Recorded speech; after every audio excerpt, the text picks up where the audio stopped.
Happy Black History Month. This is the last poem of the month. It's called Preservation, and oh my gosh, we made it. And to celebrate that this is the last poem, I decided that I'm going to have a cinematic rendition of it. So let's see how this works for me, because I've literally never done this before. But yeah, so you know, cue the action.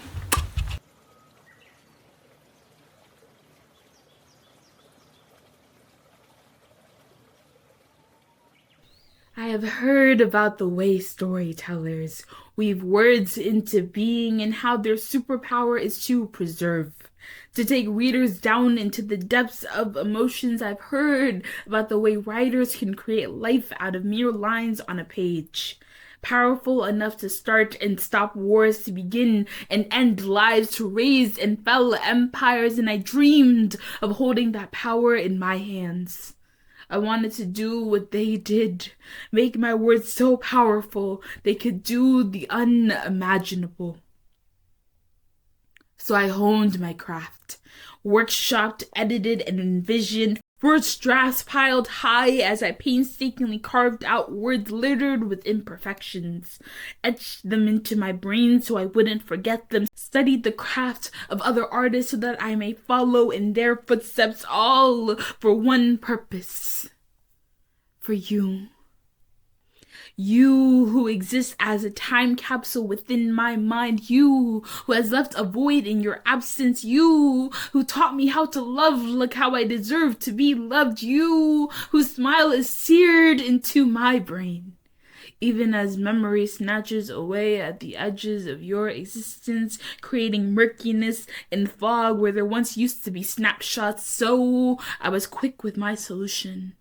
Once I felt your presence in my mind fading with Father Time, I acted out of desperation, out of heroism, out of hope. I wielded my pen, and I built the marrow of your bones out of prose, sentences running to form your bloodline, your flesh, a passage unfurling the mysteries of this world, your brain, a think piece dedicated to survival, your lungs, an article breathing out the truth, your heart, a lesson that everyone's deserving of staying true to theirs. I use verse to etch in the details, synopsis for the final touches. You see, I wanted you alive again, so I rewrote your existence, capturing your legacy through narrative. And no, you don't move the same, but your presence is felt in every line. And no, you don't breathe like how you used to. Instead, readers breathe out your name. And no, you don't love in the way that I remember. But your love is held within the page. Your eyes don't twinkle anymore, but they dazzle through the scenes. Your laugh doesn't reverberate around the room like it did, but it remains beloved on the bookshelf. And I learned the hard way that while storytellers can create magic, they can't truly recreate you. And I've come to accept that it will never be the same as how it was. But at least you, my love, have been preserved, remaining forever with me.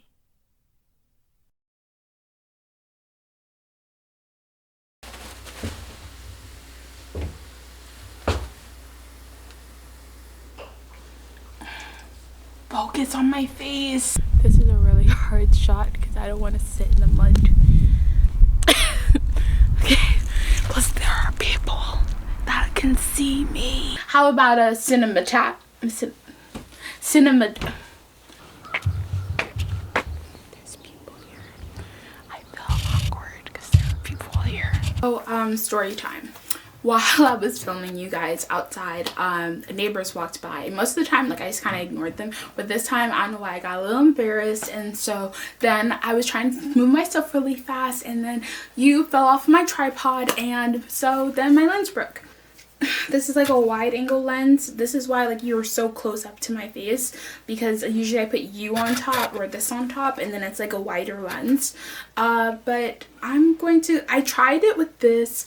It doesn't seem like you can see the crack when filming. So I'm gonna still try and use it, or because I really don't want to have to buy new. Like here, you can see the difference. If you just look at that. Do you see that? Look at how different that is. You see that? Like, do you even see a crack? All I did is literally, I pulled it out. Guys. Oh, okay. Do you even see the crack? Do you? This lens where like this is supposed to screw on top of here, like that, the part where it screws cracked. So I'm going to try and fix that with glue, and hopefully then I can keep using this. I don't want to buy new lenses. I really don't. It's like the glue's going to take a while. So now this like last scene is done with a different lens, which I'm hoping like won't be like too distracting when I edit, hopefully. But this is a wrap on my cinematography phase and cinematic poetry phase. So yeah, also my mic stand broke too.